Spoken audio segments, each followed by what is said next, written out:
Merci d'avoir patienté et bienvenue à ceux qui nous rejoignent. C'est l'heure de mettre à l'honneur nos territoires ultramarins dans le cadre de l'opération Cœur Outre-mer, vous le savez, sur France Télévisions, opération qui se termine aujourd'hui. Alors tout de suite, direction l'océan Indien où nous retrouvons, regardez, Yasmine Jaffar en direct de Mayotte, où la question de l'accès à l'eau est évidemment à nouveau d'actualité, n'est-ce pas ?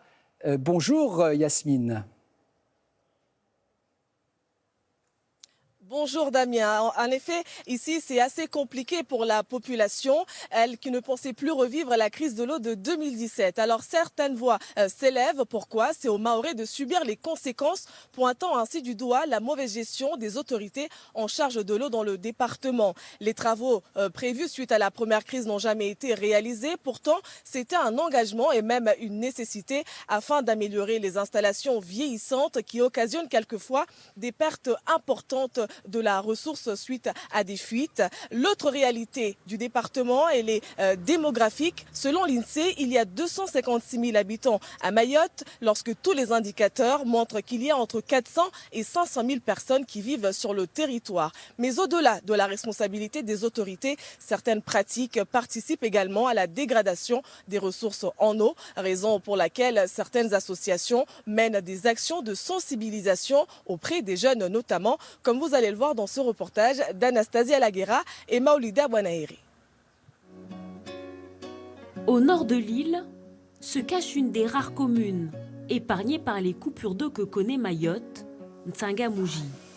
Ici, les ressources proviennent essentiellement de cette rivière, la rivière d'Ampriagne. La pluie du jour l'a rendue boueuse, mais elle est la seule qui peut alimenter en eau potable tous les habitants de la localité. En plus du cours d'eau, la commune bénéficie de 4 forages datant d'une dizaine d'années, une situation qui rassure cette restauratrice. On est content de l'avoir chez nous et de les distribuer aussi dans les autres villages. Mais dans ce secteur comme ailleurs, la main de l'homme est passée par là, les ressources se raréfient. Depuis 2015, l'association Jardin de M'Tsangamouji s'est donnée pour mission de sensibiliser les villageois à la préservation du précieux liquide. Et cela commence dès le plus jeune âge. Alors, qu'est-ce que c'est qu'un forage ? Un forage, c'est un trou qu'on fait pour récupérer l'eau qui est sous la terre. Durant les vacances, les enfants sont invités à découvrir les dégâts causés par le déboisement dans ce qui était autrefois la forêt de M'Tsangamouji, abritant les principaux forages. Mais depuis quelques années, non loin, des constructions voient le jour et l'élevage de bovins s'est banalisé. J'ai appris qu'on avait beaucoup de ressources d'eau et aussi qu'on les néglige en coupant la végétation, les arbres. J'ai appris à protéger la terre, à ne pas jeter des déchets dans la mer. En 3 ans, c'est la 2e fois que le 101e département est frappé par la sécheresse. Mais à chacun de ses déplacements sur le site, Nassim Moussa se désole. Les gens ne sont pas conscients des conséquences de leurs gestes, mais on est en train de tout faire pour se priver d'eau nous-mêmes. Donc en plus avec le réchauffement climatique, ça évolue très très vite. Donc en très peu de temps, on a vu le débit d'eau dans la rivière a nettement diminué.